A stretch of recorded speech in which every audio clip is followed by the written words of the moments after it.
Awo lwatuuka edda ennyo waliwo ab'omukwano basatu Wakayima, Wango ne Wankima. Wankima yali mugagga nnyo ng'alina ekisibo ky'embuzi ezaakula ne ziwola era buli banywanyi be ababiri Wakayima ne Wango olwamukyaliranga ng'abasalira embuzi nga balya. Banywanyi be buli lwe baatunulanga mu kisibo kye nga basaalirwa nga we bamubuuza nti "Yii munnaffe ggwe Wankima, wakikola otya okuba obulungi?" Wankima ng'abaddamu nti "Bannange, kukakaalukana, kulafuubana, buteebaka, kugumiikiriza." Olwali olwo Wakayima ne Wango nga bateesa okugenda okubba embuzi za Wankima. Obudde tebwalwa nga buziba, nga bagenda basotya mpola era baatuuka mu kisibo ne babbamu ze babbye.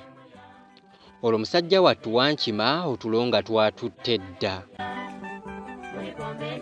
Wankima yagenda okukeera ku makya ng'embuzi mu kisibo tezikyawera, olwo n'atandika okwebuuza omubbi eyabbye embuzi ze. Yali akyali awo Wakayima ne Wango ne bagoba era ku olwo baakeera mukeere nti bazze okumubuuzaako okumanya ensula ye, nga we bamubuuza oba ebisolo bye biri bulungi. Awo nno Wankima n'afuna okwekengera eri mikwano gye. Yabategeeza nti baamubbye embuzi z'atamanyi muwendo. Olwo ne batandika okumusaasira nga munda we baseka. Wankima yabategeeza nti naye yatutte embuzi zange, bw'anaazizza oba bw'aneeyoleka gye ndi ŋŋenda kumuwa embuzi zonna ezaasigadde mu kisibo. Kuba yandaze nti ddala alina omutima ogwagala okulunda embuzi. Era nkakasa nti ekyo kye kyamubbisizza embuzi zange. Olwawulira ku kubawa embuzi ezaali zisigadde mu kisibo, Wango n'abuguma, yenna n'akanula amaaso nga waatunula ku Wakayima, nga we beetunulako nga beebuuza oba bamugambe nti ddala be babbye embuzi ze. Naye Wakayima n'atyamu, era kwe kugamba Wankima nti "Munnange munywanyi, tukulabyeko katugende ogira okyayigga eyabbye embuzi." Baali tebannaba na kuva mu kifo ko Wango nti ate anoonya waaki nga ffe weetuli. Munnange nno Wankima baamu amagezi. Omusajja agambye nti eyabbye embuzi agenda kumuwa embuzi zonna ezaasigadde mu kisibo. Nze sijja kukkiriza kusubwa mbuzi.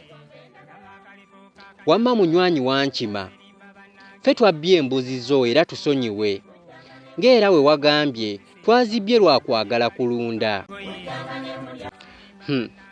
Munnange kituufu ddala amagezi gaba ga mutwe si ga mugejjo.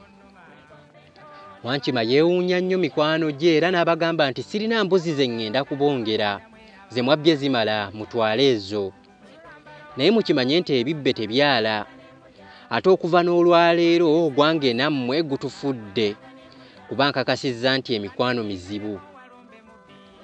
Wankima mu nsonyi ennyingi yeemulula mpola mpola n'avaawo era yagenda atenda obusiru bwa munne Wango bwamuviirako okukuza omutwe ng'emmale.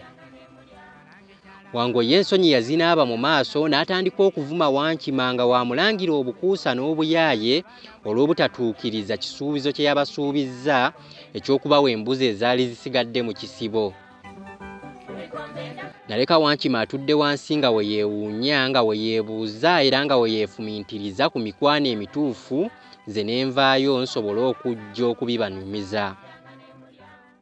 Nange awo we nalabira.